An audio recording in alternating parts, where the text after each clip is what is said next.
बेटा ਹੁਣ 8ਵੀਂ ਕਲਾਸ ਦਾ ਅਧਿਆਇ 12 ਦੀ ਅਭਿਆਸ 12.1 ਦਾ ਤੀਜਾ ਸਵਾਲ ਕਰਨ ਜਾ ਰਹੇ ਹਾਂ। ਧਿਆਨ ਨਾਲ ਦੇਖਿਓ, ਕਹਿੰਦਾ ਹੈ ਮੁੱਲ ਪਤਾ ਕਰੋ, ਫਾਈਂਡ ਦ ਵੈਲਿਊ।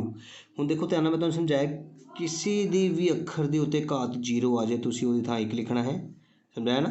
ਅਤੇ 3 ਦੀ ਘਾਤ 0 ਹੈ, ਅਸੀਂ ਉਹਦੀ ਥਾਂ ਦੇਖੋ 1 ਲਿਖ ਲਿਆ ਹੈ। ਪਲੱਸ 4 ਦੀ ਘਾਤ ਮਾਈਨਸ ਵਿੱਚ ਹੈ, ਇਸ ਕਰਕੇ ਉਸਨੂੰ 1/4 ਲਿਖਿਆ ਗਿਆ, ਗੁਣਾ 2 ਦੀ ਘਾਤ 2, ਸਾਨੂੰ ਪਤਾ 2 ਗੁਣਾ 2 4 ਹੁੰਦਾ ਹੈ।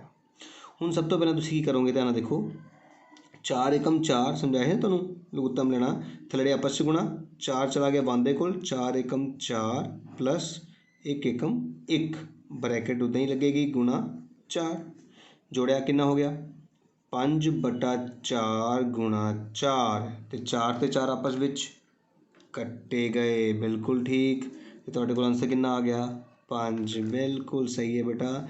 ਇੰਨੇ ਸੌਖੇ ਢੰਗ ਨਾਲ ਇਸ ਸਵਾਲ ਨੂੰ ਕੰਪਲੀਟ ਕਰ ਲਿਆ ਹੈ। ਦੇਖੋ, ਕਿਸੇ ਦੀ ਘਾਤ 0 ਹੋਵੇ ਉਹਨੂੰ 1 ਲਿਖ ਲੈਣਾ ਹੈ, ਕਿਸੇ ਦੀ ਘਾਤ ਮਾਈਨਸ ਵਿੱਚ ਹੋਵੇ ਉਸਨੂੰ ਬੱਟੇ ਦੇ ਵਿੱਚ ਲਿਖ ਲਿਆ, ਘਾਤ 1 ਸੀਗਾ ਇਸ ਕਰਕੇ ਘਾਤ ਲਿਖਣ ਦੀ ਲੋੜ ਨਹੀਂ ਸੀ। ਹੁਣ ਥੱਲੜੇ ਵਾਲੇ ਆਪਸ ਵਿੱਚ ਗੁਣਾ, ਜਦੋਂ ਵੀ ਦੋ ਭਿੰਨਾਂ ਦੇ ਵਿਚਕਾਰ ਜੋੜ ਹੋਵੇ ਜਾਂ ਘਟਾਓ ਹੋਵੇ ਤਾਂ ਥੱਲੜੀ ਰਕਮ ਨੂੰ ਆਪਸ ਵਿੱਚ ਗੁਣਾ ਅਤੇ ਕ੍ਰੋਸ ਗੁਣਾ ਕਰਦੇ ਹਾਂ, ਅਤੇ 5/4 ਆ ਗਿਆ, 4 ਨਾਲ 4 ਕੱਟਿਆ ਗਿਆ, 5 ਤੁਹਾਡਾ ਆਂਸਰ ਆ ਗਿਆ। ਹੁਣ ਦੂਜਾ ਕੁਐਸਚਨ ਦੇਖੋ ਧਿਆਨ ਨਾਲ ਸਾਰੇ। ਹੁਣ ਦੂਜੇ ਸਵਾਲ ਦੇ ਵਿੱਚ ਬੇਟਾ ਜੀ 2 ਦੀ ਘਾਤ ਮਾਈਨਸ ਵਿੱਚ ਹੈ, ਇਸ ਕਰਕੇ ਇਸਨੂੰ 1/2 ਲਿਖਾਂਗੇ, ਘਾਤ 1 ਹੈ ਇਸ ਕਰਕੇ ਲਿਖਣ ਦੀ ਲੋੜ ਨਹੀਂ ਹੈ, ਗੁਣਾ 4 ਦੀ ਘਾਤ ਮਾਈਨਸ 1 ਹੈ ਇਸ ਕਰਕੇ ਉਸਨੂੰ 1/4 ਲਿਖਿਆ ਹੈ, ਅਤੇ ਬਰੈਕਟ ਉੱਦਾਂ ਹੀ ਬੰਦ ਕਰ ਲਈ ਹੈ। ਭਾਗ ਦਾ ਥਾਂ ਭਾਗ ਆ ਗਿਆ ਹੈ, 2 ਦੀ ਘਾਤ ਮਾਈਨਸ 2 ਇਸ ਕਰਕੇ ਉਸਨੂੰ 1/2 ਦੀ ਘਾਤ 2 ਲਿਖਿਆ ਹੈ। ਇੱਧਰ ਘਾਤ 1 ਸੀਗਾ, ਘਾਤ 1 ਲਿਖਣ ਦੀ ਲੋੜ ਨਹੀਂ ਹੁੰਦੀ ਹੈ, ਪਰ 1 ਤੋਂ ਅਲੱਗ ਘਾਤ ਹੋਵੇ ਤਾਂ ਉਹ ਲਿਖਣੀ ਪੈਂਦੀ ਹੈ। ਹੁਣ ਦੇਖੋ ਧਿਆਨ ਨਾਲ, 1/2 ਗੁਣਾ 1/4, ਇੱਕ ਗੱਲ ਦਾ ਯਾਦ ਰੱਖਣਾ, ਜੇਕਰ ਭਿੰਨ ਦੇ ਵਿਚਕਾਰ ਭਾਗ ਹੋਵੇ ਤਾਂ ਉਸ ਭਿੰਨ ਨੂੰ ਅਸੀਂ ਗੁਣਾ ਵਿੱਚ ਬਦਲਦੇ ਹਾਂ, ਅਤੇ ਗੁਣਾ ਵਿੱਚ ਬਦਲਣ ਕਰਕੇ ਅਗਲੀ ਰਕਮ ਦਾ ਉਲਟ ਹੋ ਜਾਂਦਾ ਹੈ। ਦੱਸਿਆ ਸੀ ਨਾ 7ਵੇਂ ਚੈਪਟਰ ਦੇ ਵਿੱਚ ਤੁਹਾਨੂੰ। ਇਸੇ ਤਰ੍ਹਾਂ ਇਹ ਭਾਗ ਹੈ, ਇਸ ਭਾਗ ਨੂੰ ਮੈਂ ਗੁਣਾ ਵਿੱਚ ਬਦਲ ਰਿਹਾ ਹਾਂ, ਅਤੇ ਥੱਲੜੀ ਰਕਮ ਉੱਪਰ ਹੈ, 2 ਦੀ ਘਾਤ 2 4 ਹੁੰਦਾ ਨਾ, 4 ਉੱਪਰ ਚੱਲ ਜਾਏਗਾ ਅਤੇ 1 ਥੱਲੇ ਆ ਜਾਏਗਾ। ਲੱਗੀ ਗੱਲ ਸਮਝ। 2 ਦੀ ਘਾਤ 2/4 ਹੁੰਦੀ ਹੈ, ਭਾਗ ਨੂੰ ਗੁਣਾ ਵਿੱਚ ਬਦਲਿਆ ਤਾਂ 1/4 ਕੀ ਬਣ ਗਿਆ 4/1 ਬਣ ਗਿਆ ਹੈ। ਹੁਣ ਤੁਸੀਂ ਧਿਆਨ ਨਾਲ ਦੇਖੋਗੇ ਕਿ ਤੁਹਾਡੇ ਕੋਲ ਕੋਈ ਕਟਿੰਗ ਹੋ ਰਹੀ ਹੈ, ਤੁਸੀਂ ਦੇਖ ਸਕਦੇ ਹੋ ਕਿ ਤੁਹਾਡੇ ਕੋਲ 4 ਨਾਲ 4 ਦੀ ਕਟਿੰਗ ਹੋ ਰਹੀ ਹੈ, ਦੇਖੋ ਹੋ ਗਈ ਨਾ ਕਟਿੰਗ। ਅਤੇ ਹੁਣ ਤੁਹਾਡੇ ਕੋਲ ਬਚਿਆ ਕਿ ਸਿਰਫ ਉੱਪਰ 1 ਬਚ ਗਿਆ ਅਤੇ ਥੱਲੇ 2 ਬਚ ਗਿਆ, 1/2 ਤੁਹਾਡਾ ਇਸ ਸਵਾਲ ਦਾ ਆਂਸਰ ਹੋਏਗਾ। ਧਿਆਨ ਨਾਲ ਸਮਝਣਾ ਬੇਟਾ, ਇਹ 1/4 ਬਣ ਗਿਆ ਨਾ, ਅਤੇ ਇਸ ਕਰਕੇ ਉਹ 4/1 ਬਣੇਗਾ, ਕਿਉਂਕਿ ਭਾਗ ਨੂੰ ਗੁਣਾ ਵਿੱਚ ਬਦਲ ਰਹੇ ਹਾਂ। ਤੀਜਾ ਭਾਗ ਦੇਖੋ, ਇਸੇ ਸਵਾਲ ਦਾ ਤੀਜਾ ਭਾਗ ਧਿਆਨ ਨਾਲ ਦੇਖਿਓ, ਬਹੁਤ ਹੀ ਸੌਖਾ ਹੈ। ਮੈਂ ਦੱਸਿਆ ਸੀਗਾ ਕਿ ਜੇ ਕੋਈ ਭਿੰਨ ਦੀ ਘਾਤ ਮਾਈਨਸ ਵਿੱਚ ਆ ਜਾਂਦੀ ਹੈ ਤਾਂ ਤੁਸੀਂ ਇਸ ਭਿੰਨ ਨੂੰ ਉਲਟ ਦਿਓ, ਥੱਲੜੀ ਰਕਮ ਉੱਪਰ, ਉੱਪਰ ਰਕਮ ਥੱਲੇ, ਤਾਂ ਘਾਤ ਪਲੱਸ ਦੀ ਹੋ ਜਾਂਦੀ ਹੈ। ਅਤੇ ਤੁਹਾਨੂੰ ਮੈਂ ਇਹ ਵੀ ਦੱਸਿਆ ਕਿ ਹਰ ਸਵਾਲ ਦੇ ਵਿੱਚ ਘਾਤ ਜੇ ਮਾਈਨਸ ਦੀ ਹੋਵੇ ਤਾਂ ਉਸਨੂੰ ਪਲੱਸ ਵਿੱਚ ਬਣਾਉਣਾ ਹੈ। ਇਹਦਾ ਮਤਲਬ ਇਹਨੂੰ ਕੀ ਲਿਖਾਂਗੇ 2/1 ਦੀ ਘਾਤ 2 ਜਮਾ 3/1 ਦੀ ਘਾਤ 2। ਹੁਣ 2 ਦੀ ਘਾਤ 2 2 ਵਾਰ ਲਿਖਾਂਗੇ, 1 ਨੂੰ ਵੀ 2 ਵਾਰ ਲਿਖਾਂਗੇ, ਪਲੱਸ 3 ਨੂੰ ਵੀ 2 ਵਾਰ ਲਿਖਾਂਗੇ, 1 ਨੂੰ ਵੀ 2 ਵਾਰ ਲਿਖਾਂਗੇ। 2 ਦੂਣੀ 4, ਨੀਚੇ 1 ਲਿਖਣ ਦੀ ਲੋੜ ਨਹੀਂ ਹੁੰਦੀ, 3 ਤੀਆ 9, ਨੀਚੇ 1 ਲਿਖਣ ਦੀ ਲੋੜ ਨਹੀਂ ਹੁੰਦੀ, ਅਤੇ ਜੋੜ ਕੇ ਕਿੰਨਾ ਆਂਸਰ ਆ ਗਿਆ 9 ਅਤੇ 4 13 ਤੁਹਾਡਾ ਇਸ ਸਵਾਲ ਦਾ ਆਂਸਰ ਹੋਏਗਾ ਬੇਟਾ। ਬਹੁਤ ਹੀ ਸੌਖੇ ਢੰਗ ਨਾਲ ਕੁਐਸਚਨ ਖਤਮ ਕਰ ਰਹੇ ਹਾਂ। ਧਿਆਨ ਨਾਲ ਦੇਖਣਾ ਹੈ ਕਿ ਘਾਤ ਮਾਈਨਸ ਵਿੱਚ ਸੀਗੀ, ਉਸਨੂੰ ਪਲੱਸ ਵਿੱਚ ਬਣਾਇਆ ਹੈ। ਯਾਦ ਰੱਖੋ, ਕਿਸੇ ਵੀ ਭਿੰਨ ਦੇ ਵਿੱਚ ਜੇ ਹਰ ਇੱਕ ਹੋਵੇ ਤਾਂ ਉਸਨੂੰ ਲਿਖਣ ਦੀ ਲੋੜ ਨਹੀਂ ਹੁੰਦੀ ਹੈ। ਅਗਲਾ ਭਾਗ ਦੇਖੋ, ਤੁਹਾਨੂੰ ਮੈਂ ਦੱਸਿਆ ਸੀਗਾ ਜੇ ਕਿਸੇ ਰਕਮ ਦੀ ਘਾਤ 0 ਆ ਜਾਏ ਤਾਂ ਉਹਦਾ ਆਂਸਰ 1 ਹੁੰਦਾ ਹੈ। ਤੁਸੀਂ ਅੰਦਰਲੀ ਰਕਮ ਸੋਲਵ ਕਰਕੇ ਕਰਨਾ ਕੀ ਹੈ, ਸਾਰੀ ਰਕਮ ਦੀ ਘਾਤ ਕਿੰਨੀ ਹੈ 0, ਸਿੱਧਾ ਹੀ ਆਂਸਰ ਲਿਖੋ 1, ਕੰਮ ਖਤਮ। ਸੋਲਵ ਕਰਨ ਦੀ ਲੋੜ ਹੀ ਨਹੀਂ ਹੈ, ਕਿਉਂਕਿ ਘਾਤ 0 ਹੈ ਅਤੇ ਕਿਸੇ ਦੀ ਵੀ ਘਾਤ 0 ਹੋਵੇ ਤਾਂ ਆਂਸਰ 1 ਹੁੰਦਾ ਹੈ। ਅਗਲਾ ਭਾਗ ਦੇਖੋ ਬੇਟਾ, 5ਵਾਂ ਭਾਗ। ਹੁਣ 5ਵੇਂ ਭਾਗ ਦੇ ਵਿੱਚ ਦੇਖੋ ਕੀ ਕਹਿ ਰਿਹਾ ਹੈ, ਮੈਂ ਤੁਹਾਨੂੰ ਦੱਸਿਆ ਸੀ ਕਿਸੇ ਵੀ ਆਧਾਰ ਦੀ ਘਾਤ ਦੇ ਉੱਪਰ ਇੱਕ ਹੋਰ ਘਾਤ ਆ ਜਾਵੇ ਤਾਂ ਘਾਤਾਂ ਨੂੰ ਆਪਸ ਵਿੱਚ ਗੁਣਾ ਕਰਦੇ ਹਾਂ। ਅਤੇ ਹੁਣ ਦੇਖੋ ਤੁਹਾਡੇ ਕੋਲ -2/3 ਦੇ ਉੱਪਰ ਇੱਕ ਘਾਤ -2 ਹੈ ਅਤੇ ਇੱਕ ਘਾਤ 2 ਹੈ, ਉਹ ਆਪਸ ਵਿੱਚ ਕੀ ਹੋ ਗਈਆਂ ਗੁਣਾ। ਇਹਦਾ ਮਤਲਬ ਤੁਹਾਡਾ ਆਂਸਰ ਕੀ ਆ ਗਿਆ -2/3 ਦੀ ਘਾਤ -4। ਹੁਣ ਤੁਹਾਨੂੰ ਮੈਂ ਦੱਸਿਆ ਸੀ ਕਿ ਜੇ ਘਾਤ ਮਾਈਨਸ ਵਿੱਚ ਆ ਜਾਏ ਤਾਂ ਭਿੰਨ ਨੂੰ ਉਲਟ ਦਿਓ, 3 ਉੱਪਰ ਚਲਾ ਗਿਆ, -2 ਨੀਚੇ ਆ ਗਿਆ ਅਤੇ ਘਾਤ ਪਲੱਸ ਦੀ ਹੋ ਗਈ, ਆ ਗਈ ਨਾ। ਹੁਣ ਕੀ ਕਰਾਂਗੇ 3 ਗੁਣਾ 3 ਗੁਣਾ 3 ਗੁਣਾ 3, ਅਤੇ ਇਸੇ ਤਰ੍ਹਾਂ -2 ਗੁਣਾ -2 गुणा -2 गुणा -2 माइनस माइनस माइनस माइनस तो खत्म हो गए, प्लस हो गए। 3 तिया 9 9 तिया 27 27 तिया 81 2 दूनी 4 दूनी 8 दूनी 16 -4 ਸੀਗੇ तो खत्म हो गए क्योंकि 2 माइनस खत्म हो जाते हैं। ए माइनस ने इनू खत्म करता, इस माइनस ने इनू खत्म कर दिता तो 81/4 साडा आंसर आ गया। इस तरह साडा तीजा सवाल बेटा कंप्लीट हो गया है। उम्मीद कर रहे हैं तुहानूं समझ आ रहा होगा। हुण असीं चौथा सवाल करन जा रहे हैं, ध्यान नाल देखियो। हुण चौथे सवाल दे विच देखो तुहाडे कोल की है रकम, तुहानूं कह रहा है 8 की घात -1 है, 5 की घात 3 है तो 2 की घात -4 है। इस गल का ध्यान रखो। सब तो पहला मैं तुहानूं समझाया है कि जे रकम की घात माइनस होवे उन्होंने ठीक करो। तो तुसीं की करना है, जिहड़ी रकम की घात उपर माइनस विच है उसनूं थल्ले भेज दिओ, थल्ले जिहड़ी रकम माइनस विच है उसनूं उपर भेज दिओ। इहदा मतलब 2 की घात -4 उपर आ जाएगी तो 2 की घात 4 बन जाएगी तो 8 की घात -1 थल्ले आके 8 की घात 1 बन जाएगी। आई गल समझ के नहीं बेटा? बिल्कुल ठीक। हुण देखो असीं इसनूं हल करांगे। 2 की घात 4 का मतलब होंदा 2 गुणा 2 गुणा 2 गुणा 2। 5 की घात 3 का मतलब होंदा 5 गुणा 5 गुणा 5, है ना। तो 8 नीचे इदां ही लिख लिया है। हुण तुसीं ध्यान नाल देखो, 2 नाल 8 नूं कट्टिया 4, 2 नाल 4 नूं कट्टिया 2, 2 नाल 2 कट्टिया गया। तुहानूं सारिਆਂ नूं उदां भी पता ही है कि 2 नूं 3 वारी गुणा करिए, 2 दूनी 4 दूनी 8, 8 नाल 8 कट्टिया गया। हुण असीं गुणा करनी है। देखो 5 दूनी 10, ये 10 बन गया तो 5 पंजा 25, 25 ते 10 बन गए 250, 250 तुहाडा इस सवाल का आंसर आ गया बेटा। उम्मीद कर रहा तुहानूं समझ आई होगी। क्लीयर बेटा? हुण अगला सवाल देखो।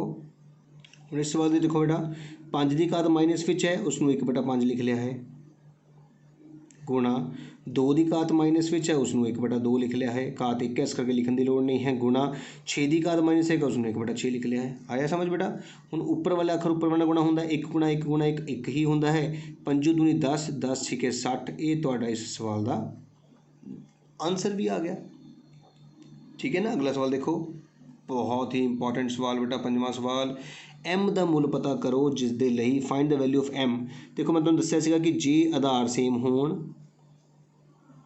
ते भाग का निशान होवे तो तुसीं पहली घात सेम रख के दूजी का साइन चेंज करते हो। तो देखो 5 घात सेम है तो 5 की घात m -3 है तो तुसीं की लिखोगे +3। बिल्कुल ठीक, बराबर है 5 की घात 5। बस ये चीज़ जे तुहानूं चंगी तरह समझ लग जे तो फिर तो सोचने की लोड़ ही नहीं है। ठीक है ना बेटा? हुण देखो ध्यान नाल, समझ लगी बेटा? भाग होवे तो अगली रकम का साइन चेंज होंदा है, माइनस सीगा प्लस बन गया। हुण इस 5 ते 5 घात, हुण एक होर गल देखो बेटा, आधार सेम होवे लेकिन बराबरे का निशान आ गया ना तो आधार कट्टे जाते हैं, मतलब आधार असीं नहीं लिखने, सिर्फ घात लिखनी है। m/3 बराबरे 5। हुण m बराबरे कितना आ गया 5, 3 प्लस का उधर जाके माइनस का, तो m की वैल्यू आ गई 2 जो कि तुहाडा इस सवाल का आंसर है। देखो 4 लाइनों के विच तुहाडा सवाल खत्म हो गया। एक कितना सौखा सवाल सीगा। याद रखो, भाग दे विच पहली घात सेम रखते हाँ, दूजे की साइन चेंज करते हाँ। हुण आपां अगला 6वां सवाल शुरू करन जा रहे हैं, ध्यान नाल देखना सारिਆਂ ने। हुण 6वें सवाल दे विच देखो बेटा ध्यान नाल, 1/3 की घात माइनस विच है तो ये 1/3 की घात -1 नूं +1 बना देने, 3 लै गए उपर, 3 की घात 1 हो गई, -4 नूं उपर भेज दिया, 4 की घात 1 हो गई। एक घात मैं तुहानूं दस्सिया लिखण की लोड़ नहीं, और उपर घात कितनी है -1। मेरी गल समझ आई बेटा? किसी भी भिन्न की घात -1 होवे तो उस भिन्न नूं पलट दिओ, 3 उपर आ गया, एक थल्ले लिखण की लोड़ नहीं होंदी। 3 की घात 1 बन गई, माइनस हट गया। इहदे 4 की घात 1 बन गई, 3 दे विचों 4 घटाओ, -1। माइनस का घात कितनी है -1, तो मैं तुहानूं कहा किसी भी घात माइनस होवे उन्होंने नीचे लै जाओ, 1/-1, है ना। आंसर कितना आ गया -1। तुहाडा इस सवाल का आंसर आ गया है बेटा। हुण दूजा सवाल देखो बेटा, 5/8 की घात -7 है, तो इन्हूं तुसीं लिखोगे 8/5 की घात 7। आई समझ बेटा? इसी तरह 8/5 सीगा, ये बन गया 5/8 की घात 4।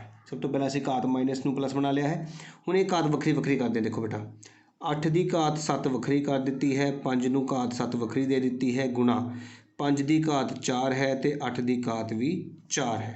हुण ध्यान नाल देखो, 8 की घात उपर कितनियां ने 7 तो थल्ले कितनियां ने 4, तो कट्टियां जाणगियां आपस दे विच ते 8 की घात कितनी बचणगी 7 चों 4 घटा के 3 वेरी गुड 5 की घात 4 उपर है 7 थले है तो वड्डी थले है ना तो 4 नाल 7 4 कट्टियां जाने कितनी बच जाणगियां 3 5 की घात 3 नीचे बच गईयां असीं 8 नूं कितनी बार लिखांगे 3 वारी लिखांगे तो 5 नूं भी 3 वारी लिखांगे 8 8 64 नूं 8 नाल किता 512 5 5 25 5 125 इस तरह तुसीं अपने सवाल का आंसर भी पता कर लिया है ना सौखा।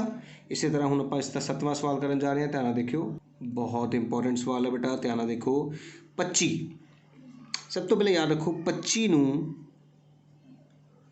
असीं 25 ही रहन दिता है 30 की घात -4 सीगा इसनूं उपर नीचे भेज दिता प्लस हो गया ठीक है। हुण दोनों रकमां कंप्लीट हो गई हुण निचले 3 रकमां की गल करते हैं 5 की घात -3 थले सीगी उपर भेज दी प्लस दी हो गई टी की -8 नीचे सीगी टी की घात 8 उपर जाके प्लस हो गई तो थले 10 पिया सीगा। ये दसो समझ लग गई कि जिहड़ी रकम 3 रकमां की घात माइनस विच सीगियां 2 रकमां प्लस विच सीगियां। ध्यान देखो जिहड़ी रकमां प्लस विच सीगियां वो अपनी थां ते ही हैं जिहड़ियां माइनस विच सीगियां थले वाली रकमां उपर आ गई उपर वाली रकमां थले आ गई तो घात प्लस विच हो गई है। हुण ध्यान देखना सारिਆਂ ने अच्छी जे कटिंग करिए तो ध्यान नाल देखो 5 5 25 5 दूनी 10 कटिंग हो गई ना। हुण तुसीं ध्यान नाल दसो मैनूं की आंसर आ रहा तुहाडे सवाल 5 गुणा 5 की घात 3 टी की घात उपर 8 है थले 4 है तो 8 विचों 4 घटा के टी की घात कितनी रहेगी 4 रहेगी ना 4 तो टी कट्टे जाने उपर थले तो थले रह गया 2 आई समझ। इसका मतलब 5 गुणा 5 की घात 3 कितनी होगी 5 नूं कितनी बार लिखांगे 3 बारी होर 1 5 आ वाला लिखिया 3 5 आ लिखिया टी की घात 4 बटा 2 5 5 25 5 125 125 नूं 5 गुणा किया तुसीं करके दे लो 625 तो 625 बटा 2 टी की घात 4 तुहाडा इस सवाल का आंसर भी आ गया है। देखो सिंगल एक लाइन के विच आंसर पता कर लिया है जो कि 6 नंबर का सवाल तुहानूं आ सकता है। सब तो पहला 25 ते 10 नूं कट्टिया है 5 का पड़ा पढ़ के 5 5 25 5 दूनी 10 फिर एक 5 बच गया 5 की घात 3 बचे हुए ने टी उपर 8 ने थले 4 ने 4 कट्टे जाने 4 बच गए बचते कितने ने जिथे वड्डी पावर होंदी है थले 2 बचा होया है। एक 5 आ लिखिया है तो 5 की घात 3 का मतलब 3 बारी 5 होर लिखे 4 5 हो गए 5 5 25 25 नूं 5 नाल किता 125 125 नूं 5 नाल गुणा किया 625 तो ये साडा इस सवाल का आंसर आ गया बेटा। हुण अगला भाग देखो हुण इस सवाल दे विच भी देखो बेटा जिहड़ी रकमां दी घात माइनस विच नहीं है पहला उसनूं लिख देने 125 अपनी थां ते आ गया बस 4 रकमां ने जिन्हां दी घात माइनस विच ने जिहड़ी थल्ले लिखियां ने वो उपर आ जाणगियां मतलब 5 की घात 7 ते 6 की घात 5 जिहड़ी उपर सीगियां वो थल्ले आ जाणगियां 3 की घात 5 ते 10 की घात 5। पहला स्टैप तो समझो ना सब तो पहला स्टैप होना चाहिए कि घात नूं माइनस तो प्लस का बनाउणा। हुण देखो ध्यान नाल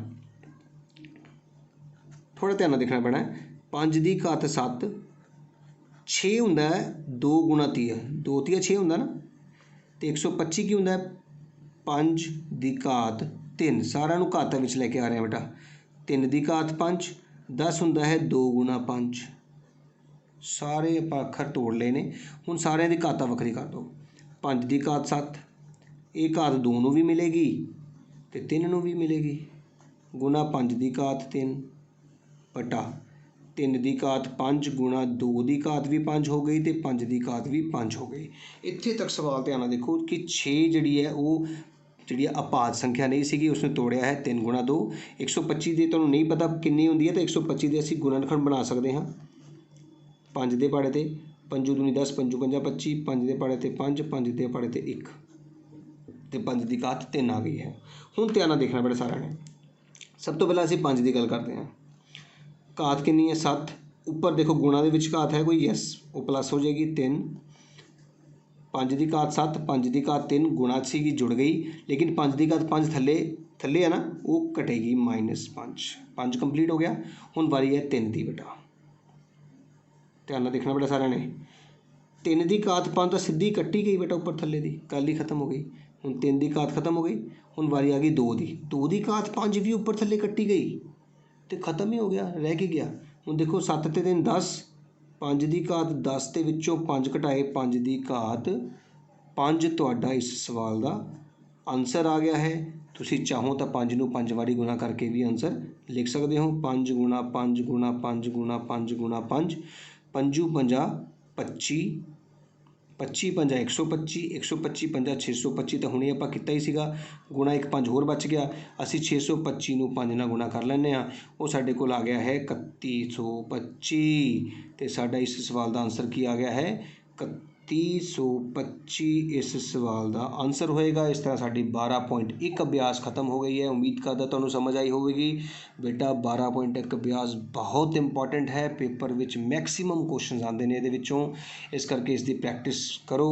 ਬਹੁਤ ਸੌਖੀ ਹੈ, ਆਪਣੇ ਵੱਲੋਂ ਮੈਂ ਸੌਖੇ ਢੰਗ ਨਾਲ ਸਿਖਾਉਣ ਦੀ ਕੋਸ਼ਿਸ਼ ਕੀਤੀ ਹੈ। ਜੇਕਰ ਮੇਰੀ ਵੀਡੀਓ ਵਧੀਆ ਲੱਗੀ ਹੋਵੇ ਤਾਂ ਜ਼ਰੂਰ ਉਸਨੂੰ ਲਾਈਕ ਕਰਿਓ, ਜ਼ਰੂਰ ਕਮੈਂਟ ਕਰਿਓ ਅਤੇ ਮੇਰੇ ਚੈਨਲ ਨੂੰ ਸਬਸਕ੍ਰਾਈਬ ਕਰਨਾ ਨਾ ਭੁੱਲਿਓ ਤਾਂ ਕਿ ਮੇਰੀ ਅਗਲੀ ਅਭਿਆਸ ਦੀ ਵੀਡੀਓ ਵੀ ਤੁਹਾਡੇ ਫ਼ੋਨ 'ਤੇ ਆ ਸਕੇ।